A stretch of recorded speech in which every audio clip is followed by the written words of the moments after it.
Bendiciones, hermanos. Soy el hermano José Guerrero. Bendiciones a usted y a toda su familia. Quiero hablar un poquito acerca de los ministerios y cómo funcionan los ministerios de Efesios capítulo 4, versos 11 al 15. Es muy interesante, pero para esto quiero hacer dar un poquito de contexto.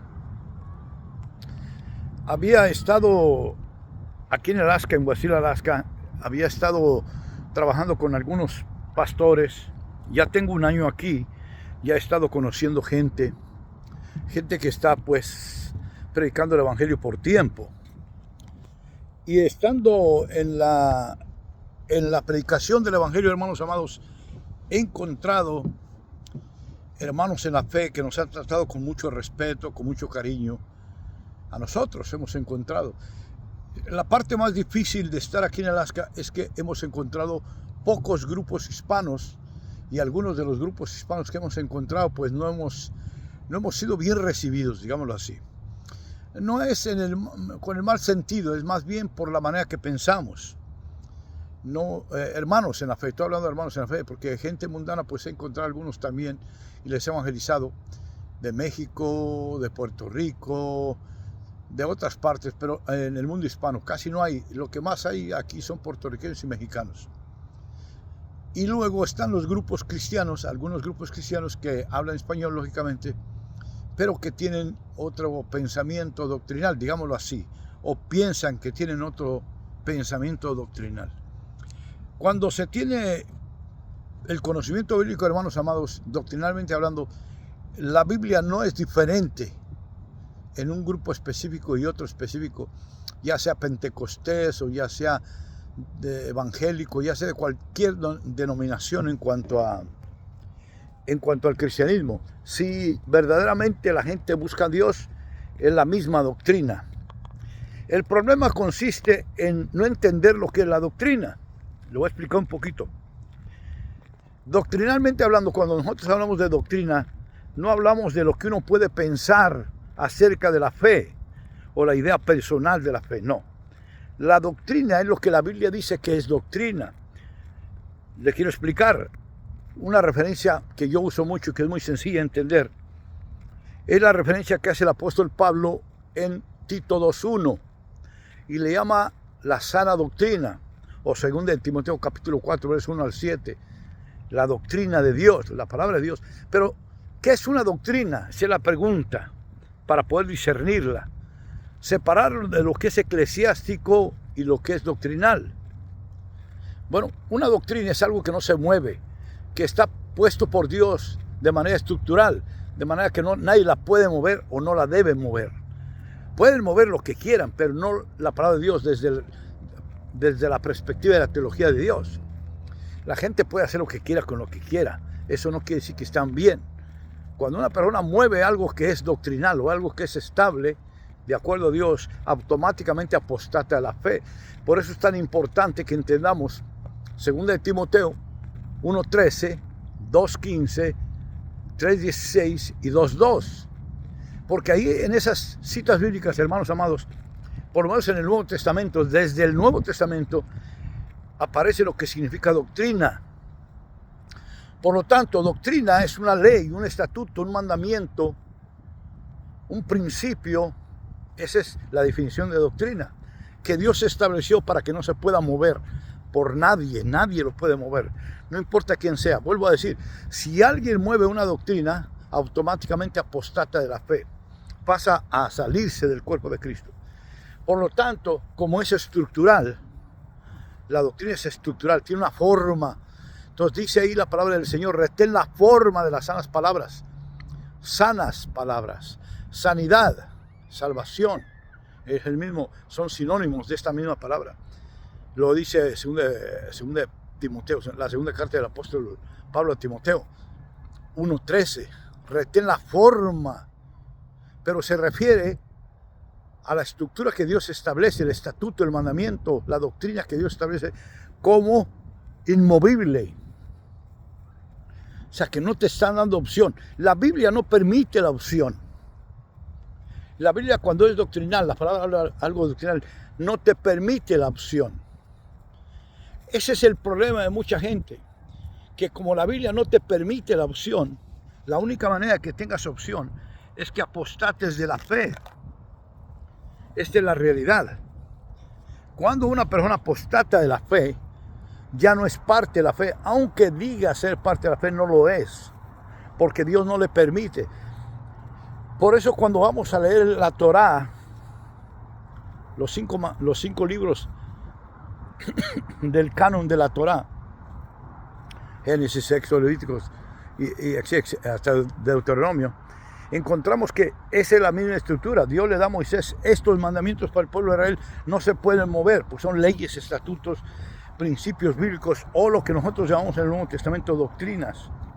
Bueno, Pablo usa ese sentido basándose en Génesis capítulo 1, verso 26 al 28, que se llama la doctrina de la mayordomía. Y al hacerlo, nos enseña que no pueden ser movibles. Y es lo que trata. Ahora, es interesante notar que cuando leemos los pastorales, los libros de Pablo, esas cartas que llaman pastorales, son dedicadas a ministros, a los 5 ministerios. Y la razón es muy sencilla, porque es la educación de los que van a enseñar a otras personas, son los líderes de la iglesia. Por lo tanto, cuando nosotros hablamos de ese tipo de doctrinas, hablamos de algo que no se puede mover. Ahora bien, una doctrina es algo que no se puede mover. Le voy a poner un ejemplo y después le explico por qué estoy hablando de Efesios. Si una doctrina no se puede mover por su forma, su estructura, su fundamento, está diseñada así. Cuando usted mueve eso, automáticamente tumba lo que está establecido de parte de Dios. Y ese es el problema. Por eso se llama apostasía. Cuando alguien apostata de la fe. Cuando alguien apostata de la fe es porque se aparta de esa estructura, de ese formato que Dios establece.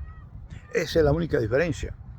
Ahora bien, ¿qué es una doctrina? Ya le expliqué. Es un fundamento que no se puede mover. Ley, estatuto y doctrina son sinónimos.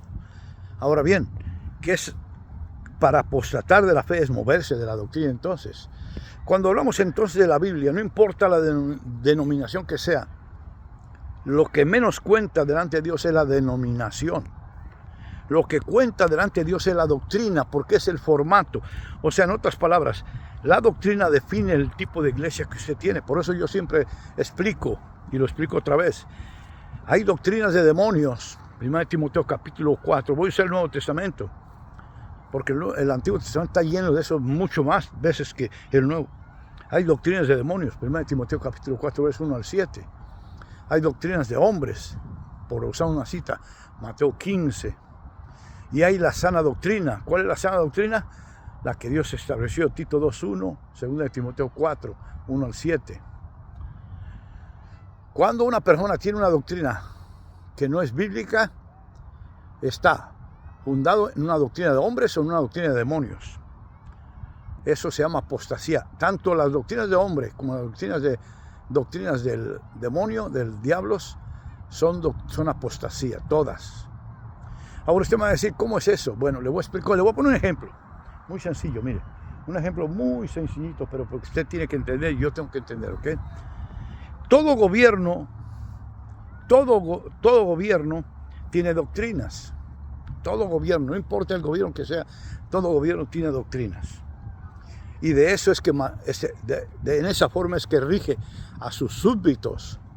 Bueno, cuando hablamos nosotros del mundo, como dice 1 Juan 5:19, el mundo tiene doctrinas. Esas doctrinas son las que rigen al mundo. Ok, ¿son de hombre o son de demonios? Bueno, por lo tanto, el gobierno del mundo tiene doctrinas del mundo y en esas doctrinas se mueve la gente, el mundo. Por eso Dios dice que el mundo está bajo el maligno. Lo que quiere decir en realidad, está hablando del gobierno del mundo y sus doctrinas. El mundo se rige por las doctrinas que el gobierno del mundo tiene. Lo mismo es en el reino de Dios. Cuando una persona viene al reino de Dios, nace de nuevo de acuerdo a Juan 3, 2 Corintios 5:17, Lucas 2:40 y 52, 1 Samuel 2:26, pasa un nuevo gobierno. Eso es lo que se conoce como el reino de Dios. Por lo tanto, pasa entonces a las doctrinas de Dios. Cuando estábamos en el mundo, teníamos doctrinas o gobierno y doctrinas del mundo. El pecado era común, la práctica del pecado era común. Ahora cuando estamos en Cristo, ¿cómo nuestro gobierno cambió? Ahora es el gobierno de Dios, estamos en el reino de Dios. También las doctrinas cambiaron. Esto quiere decir que nuestros fundamentos cambian. Porque si no es así, cuando una persona va a la iglesia y usted no ve un cambio de santidad en la persona, esto quiere decir que no se ha convertido, porque sus doctrinas o su manera de actuar lo muestran. ¿Cómo puedes identificar porque me pregunta mucha gente, ¿cómo puedes identificar a un cristiano? Bueno, la manera en que se comporta. ¿Y cómo yo voy a ver que se comporta de acuerdo a Dios? Bueno, porque la Biblia dice cómo se debe comportar. Son doctrinas de demonios. Si se mueven doctrinas de demonios, se mueven doctrinas de demonios. Se mueven doctrinas de hombres, se mueven doctrinas de hombres. Ambos, doctrinas de demonios y doctrinas de hombres, las dos no son de Dios. Solamente hay doctrinas de Dios las que le agrada a Dios. La Biblia dice cómo. Por lo tanto, no importa la denominación donde estés tú, si tus doctrinas son malas, todo está mal en ti. La manera que percibes a Dios, la manera que piensas de Dios, todo está mal. Les voy a poner un ejemplo. Yo sé que es enfadoso poner este ejemplo para muchos, pero es el que es el más popular. Cuando usted ve a un católico a buscar a Dios, a adorar a Dios, no es que no lo haga sinceramente. Lo que pasa es que adora a un Dios equivocado, no adora al Dios de la Biblia. Y las excusas pueden ser muchas, que yo no adoro imágenes, es todo lo que usted quiera, está bien. Y no estoy dudando que lo haga con todo su corazón, como tampoco lo hace el Testigo de Jehová, el Mormón y X. E inclusive los satánicos, los tan religiosos como satanismo, brujería, todos tipos de religiones, como la ciencia, los religiosos de la ciencia, lo hacen de todo corazón. Esto no quiere decir que estén bien, tienen una idea completamente errada acerca de Dios. La Biblia es el único libro que habla de Dios de la manera correcta. Usted puede diferenciar conmigo, está bien, yo no tengo problema con eso, pero eso es lo que es. Son 66 libros de la Biblia y los demás que aparezcan, históricos o lo que sea, son libros apócrifos de segunda inspiración, esto ya está establecido. Porque si no tienes una información estable, tu doctrina tampoco es estable. Ahora bien, ya después de que expliqué todo esto, voy a hablar de Efesios. Tenía que hablar de esto como introducción. Porque hay gente que me pregunta. Ahora, vuelvo a la pregunta original que hice al principio. Se me hizo una invitación a trabajar con un grupo de anglosajones. Me invitaron a una reunión, fui a la reunión, estuve en la reunión con ellos. Es una iglesia pequeña, pero es una organización muy grande, los bautistas. Y tiene muchas iglesias, acaban de venir a una convención que me invitaron, acaban de venir por lo menos unos 7 pastores y tiene una conexión de miles y miles de gente. Uno de los pastores era un anciano de la organización y ellos dicen que tienen miles y miles de iglesias en todo el mundo, o lo que ellos llaman iglesias, congregaciones. Pero me invitaron a trabajar con ellos y platicando con el pastor que me habló a mí, le dije, hermano, mira, esto es como yo pienso. Yo creo que la Biblia es inspirada por Dios. Yo creo que la Biblia es doctrinal. Por lo tanto, quien se aparta de la Biblia, ya sea eclesiásticamente o doctrinalmente, apostata a la fe.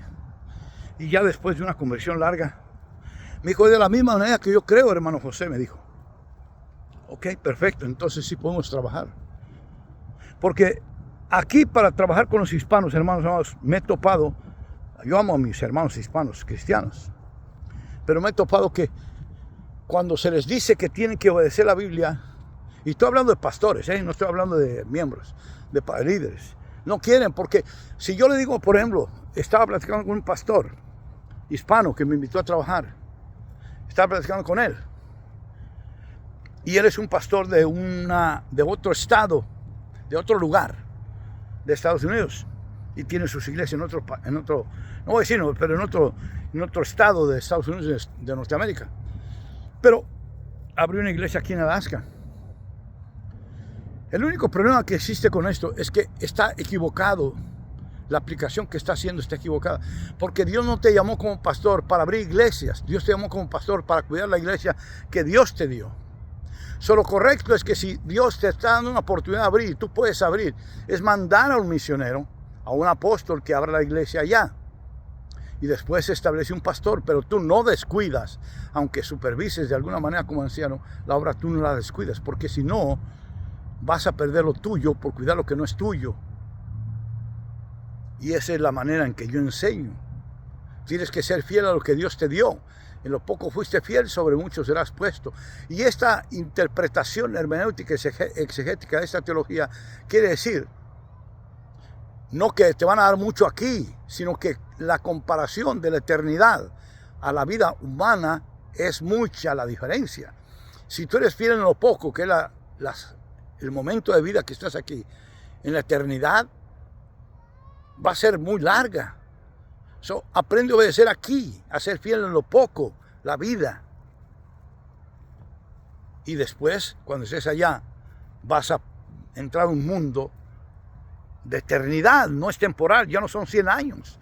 Entonces, Dios te considera como fiel. Y la palabra fiel significa trustworthy, o sea, confiable e idóneo, que estás capacitado para hacer el trabajo que Dios te manda. El problema de la iglesia tibia hoy en día es que no quiere obedecer a Dios y huye de Dios y crea su propia religión. Génesis capítulo 3, verso 7. Haga la comparación con el verso 21 de Génesis 3. Hay una diferencia entre lo que es religión y lo que es fe. El verso 21 enseña la verdadera fe, la obediencia a Dios. Y el verso 7 enseña lo que es la religión, el cainismo, la adoración del sol y la luna, etc. Cómo se hace. O sea, en otras palabras, Apocalipsis capítulo 1 al capítulo 3, la iglesia tibia, esa que es rebelde, esa que no se somete a Dios. Bueno, lo mismo sucede cuando Dios llama, por ejemplo, a un evangelista. Y el evangelista que no entiende su posición y brinca de lugar en lugar, tiene un problema muy grave de obediencia. Digamos que es por enseñanza, porque no le enseñaron, ok. Pero debe llegar un momento, si es un evangelista viejo, entender que su trabajo no está en los templos. Por lo tanto, si él va de templo en templo, y yo sé que esto va a sonar feo y suena feo, si se la pasa de iglesia en iglesia, en templo, tiene que analizar lo que está haciendo, tiene que pensar bien lo que está haciendo, porque probablemente en principio esté mal. Porque Dios no lo mandó a andar de templo en templo, Dios lo mandó a predicar en el mundo, afuera. Entonces, si un pastor lo invita a un evangelista, tiene que ser tan claro el evangelista y decirle, pastor, yo voy a su iglesia, pero voy a hacer una campaña evangelística, porque el don y la gracia que tengo es para convencer a la gente del mundo que se convierte y se arrepienta, porque esa es la unción que el Espíritu Santo desarrolla en él. 3 son los que evangelizan. 1, el Espíritu Santo que convence al mundo del pecado, el evangelista que lleva las buenas nuevas, ¿ok? Y el ministerio del evangelista, y la iglesia en términos generales. La iglesia en términos generales se hace obra evangelista, el evangelista como ministerio y el Espíritu Santo que convence al mundo que se convierte y se arrepienta. Hechos 3, 19 al 21, etcétera, etcétera. Lo mismo sucede en la iglesia, en la enseñanza. A la iglesia se le enseña para que permanezca en Juan capítulo 15 y todos los escritos de Juan. Pero 3 son los que enseñan. 1, el Espíritu Santo que toma del Padre el Hijo y nos hace saber la verdad. 2, el maestro como tal, ministerio, y el pastor debe ser un maestro también. Son 3 los que enseñan. Ahora bien, cuando yo encuentro, otra vez, un profeta que se la pasa pastoreando, estoy poniendo un ejemplo nomás, que un profeta pastoreando ya cometió el error más grande de su vida. Porque, le voy a decir por qué, porque Dios ubica la voluntad de Dios. El profeta es uno que lleva palabra de exhortación o de aliento al templo, a la iglesia. Y su profecía es tan poderosa que puede cambiar no solamente una persona, puede cambiar un país. Por lo tanto, es importante que el profeta sepa también dónde está parado. De otra manera va a hacer daño a la iglesia. Entonces, hoy yo encuentro, por ejemplo, profetas que son pastores, y eso está completamente equivocado. Toda la iglesia profetiza de una manera u otra, hermanos. Entendamos, 2 de Pedro 1, 19, 21. Toda la iglesia de alguna manera u otra profetiza. Eso no lo hace profeta. Pero existen los profetas ministerialmente hablando. Y el profeta es un exhortador, ya sea para llevar una palabra que exhorte al pueblo que esté en pecado o una palabra que va a alentar al pueblo. Pero ¿qué hace un profeta en la iglesia, en el templo? Bueno, enseña mientras está ahí. Y espera que Dios lo llame para ir a cualquier lugar, pero tiene un pastor al cual se somete, donde paga sus diezmos y ofrendas, y ahí se somete. Porque en el templo de Dios es donde están los 5 ministerios, de ahí salen. Los 5 ministerios no se apartan del pastorado. El pastorado es el lugar más seguro. Le voy a poner un ejemplo. Cuando yo llego como apóstol a un lugar que Dios me manda, y si me toca, no me toca abrir una iglesia, pero me toca trabajar con un pastor. Cuando yo llego a ese pastor y creo que Dios me mandó, estoy seguro, verifico que estoy seguro que Dios me mandó, lo primero que hago una vez que estoy convicto y certero y convicto de que Dios me mandó a trabajar con ese pastor, ahora no voy a abrir ninguna obra, ahora lo que voy a hacer es trabajar con ese pastor. Lo primero que yo hago, por obediencia a Dios y a su palabra y a su forma, la forma que Dios está haciendo, lo primero que hago es llegar al pastor y decir: pastor, Dios me envió contigo. Creo yo que Dios considera que tú necesitas ayuda. Pero si el pastor me acepta, inmediatamente que él me acepta, yo me someto. ¿Por qué? Porque él es el profeta, en el sentido, el profeta, no en el sentido de ministerio, pero en el sentido de la representación, la autoridad. Él es el profeta de Dios en ese lugar, porque es la iglesia que no se mueve, es la iglesia que representa a la cabeza, que es Cristo, y el pastor es su profeta ahí. Por lo tanto, yo como apóstol, cuando llego, lo primero que hago es someterme al pastor, si me toca trabajar con pastor, y le digo: pastor, tú eres el profeta, ¿qué debo hacer? Si yo ya sé para qué Dios me mandó, qué bueno. Pero si no sé, solamente sé que Dios me mandó con ese pastor, pero no sé por qué propósito, yo le digo: pastor, ¿qué dice el Señor que yo debo hacer contigo aquí? Entonces me someto al profeta y obedezco al profeta. Y eso se lo dejo claro al profeta. Y todavía es para aclarar un poco más. Cuando yo porque la persona no me aguanta por la doctrina que llevo yo, por la exhortación que hago como apóstol. El apóstol es bastante pesado para llegar a un lugar. Es muy difícil que lo aguanten, pero porque Dios nos manda, nos van a aguantar. Ahora, cuando el pastor ya no aguanta la presión que yo doy, yo le digo: pastor, no me puedo ir.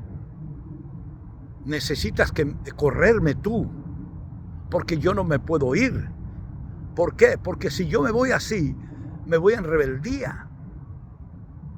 Tú estás a cargo de mí ya. Tienes que decirme a mí que me vaya.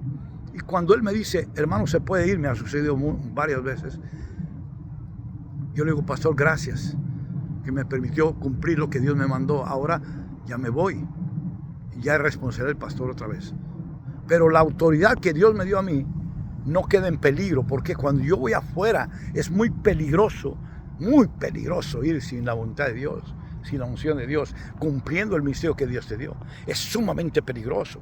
Y eso es lo que yo le digo a muchos cristianos que andan predicando por ahí, que hacen obra evangelistas, pero no tienen ningún ministerio. No se metan en donde no deben meterse. Toda la iglesia tiene la responsabilidad de evangelizar, pero se hace obra evangelista. Toda la iglesia debemos evangelizar. No importa si tienes ministerio, don o lo que sea, todos debemos evangelizar. Hacer obra de evangelista, eso no nos hace evangelistas, eso no nos hace profetas. Eso es un mandamiento que Jesús dio en términos doctrinal. Vayan y evangelicen, y también vayan y enseñen. Ahora bien, pero si es un ministerio el que tengo, un don específico, es otros 10 pesos. Por lo tanto, es muy peligroso que alguien usurpe la posición de alguien. Hermanos amados, yo he estado en muchas ocasiones a punto de ser muerto. Y usted va a decir: ay, hermano, qué exagerado. Pero no, simplemente es lo que es. Porque el ministerio apostólico es muy peligroso también para el diablo. Entonces, ¿qué es lo que pasa? Que el diablo siempre está buscando la manera de hacerle daño, como cualquier otro ministerio.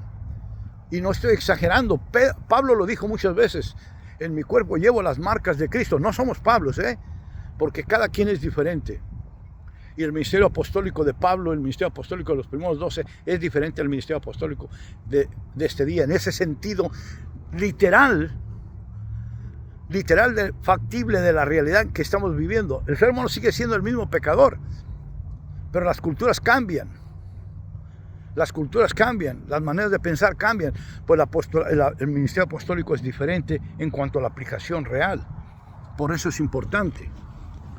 Bueno, hermanos, este es un ejemplo de Efesios capítulo 4, verso 11 al 15.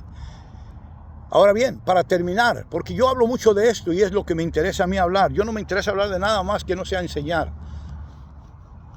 No me interesa. En este tipo de videos no hago nada que no me interese, que no esté basado en doctrina. Ahora bien, cuando hablamos de Efesios capítulo 4, verso 11 al 15, tenemos que aprender que los textos tienen un contexto. Las historias tienen un contexto. El estilo literario de la Biblia, cualquiera que sea el estilo en que se haya escrito la Biblia, o el párrafo que usted lee en la Biblia, de los 66, tienen un estilo literario. ¿Esto qué quiere decir? Que debemos conocer el estilo literario para poder interpretar lo que dijo el escritor, el que esté inspirado por Dios. Porque de eso va a depender la aplicación que le damos. Un ejemplo sencillo. Jesús condenaba mucho a los fariseos. ¿Porque no sabían la Biblia? No, porque ellos no querían obedecer la Biblia. Porque tenían intereses creados. Lo mismo que sucede hoy en día con la iglesia tibia. Y con los... Yo no estoy tan preocupado por los mundanos. Por ejemplo, le voy a decir una cosa. Por ejemplo, le voy a poner un ejemplo. Yo siempre, ayer lo usé, antier o en la semana usé un video para hablar y mencioné una persona, un nombre de una persona. ¿Es correcto usar nombres? Sí, es correcto. ¿Es incorrecto cuando sabes el nombre de alguien y tiene que ser dicho? Es incorrecto. ¿Es correcto juzgar? Sí. Es correcto juzgar bien, no juzgar mal. O sea, con evidencias claras, como dice Mateo 7. Si tienes una viga en tu ojo, no le digas a nadie lo que no tienes que decirle, porque no eres digno de decirle algo a alguien cuando tú estás peor. Pero si tú estás en una buena condición espiritual y puedes exhortar a un hermano, hazlo, porque de ti depende. Ezequiel capítulo 3, Ezequiel capítulo 33 también. Si no exhortamos, la sangre de tal o cual persona va a caer sobre nosotros. Eso sí es correcto, hacer un juicio correcto. Es un mal hacer un juicio incorrecto. Hay una diferencia entre juzgar mal y juzgar bien. Esto entra dentro de la doctrina de la mayordomía de Génesis 1, 26 al 28. Bueno, vuelvo a decir, cuando usted lee Efesios capítulo 4, verso 11 al 15, tiene que ser hasta el 15. No puede ser nomás al 11, porque del 12 al 15 está el contexto del texto. Y ahí dicen del verso 12 al 15, para la edificación del cuerpo de Cristo. Si alguien viene hoy en día a decirme que no existen los 5 ministerios, que las oficinas dicen ellos, y que no existe más que el pastor y el evangelista y el maestro, hermano amado, salga corriendo de esos lugares, porque esa persona está ignorando el contexto. Si lo ignora por ignorancia, bueno, hay que ayudarle a entender. Pero si lo ignora porque no quiere conocerlo y porque le causa mal económicamente alguna cosa, salga huyendo de ese lugar, porque ese señor tiene una doctrina de demonios. Y la doctrina de demonios que aparece ahí es desobediencia. Se llama apostasía hoy en día. Porque el cuerpo de Cristo todavía está aquí y esa es base suficiente para que los 5 ministerios sigan existiendo. Que es diferente los 5 ministerios al tiempo del apóstol Pablo, al tiempo de los apóstoles del primer siglo, es cierto, porque la cultura también era diferente, aunque el pecado era igual, pero la cultura, la tradición era diferente. Entonces es diferente porque hoy ciertas cosas tienen más valor que otras, o no se ven de la misma manera que se veían en aquel tiempo. Pero doctrinalmente hablando hay un contexto que explica la diferencia. Por lo tanto, cuando usted lee un verso, tiene que ver el contexto del verso, porque si no saca el contexto de su texto. Le voy a poner un ejemplo otra vez.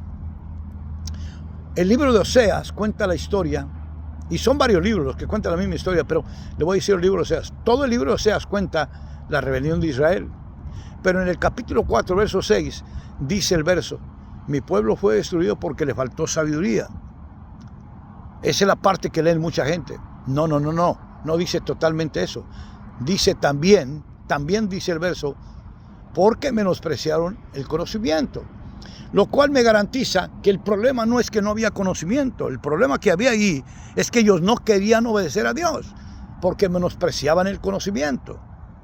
Había una conciencia de la factibilidad del texto bíblico, pero no lo aplicaban. ¿Por qué? Lo mismo que le pasó a los fariseos de Israel en el tiempo de Jesús. Jesús los regañaba. ¿Por qué?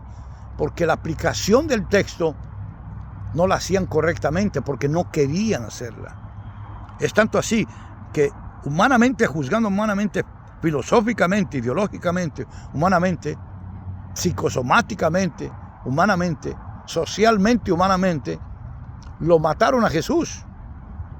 No estoy hablando de profecía, no estoy hablando de escatología, porque era una profecía de cumplimiento, pero estoy hablando de la parte que es sociológica, psicológica. Lo mataron. ¿Por qué lo mataron? Porque le tenían una envidia terrible, porque él les decía que estaban haciendo mal. La parte práctica del texto. No es que no conocían la Biblia, es que en la práctica ellos preferían no practicar el texto de Dios, porque tenían intereses creados que les rendían mucho. Lo mismo que pasa hoy en día. Hermenéuticamente hablando, podemos hacer una comparación de este tipo de textos. ¿Por qué? Porque hoy en día existen muchos, entre comillas, que no son pastores, pero están pastoreando, o muchos que dicen ser algo, pero no lo son. ¿Pero por qué? ¿Por qué lo hacen? Porque dice Pablo también que andan tras el bolsillo, tras el vientre. Entonces, para terminar, Efesios capítulo 4, verso 11, habla de 5 ministerios, y los cuales son, voy a usar el término que usan algunos, oficinas, o ministerios, mejor dicho, que tienen su propia responsabilidad y sus propias consecuencias.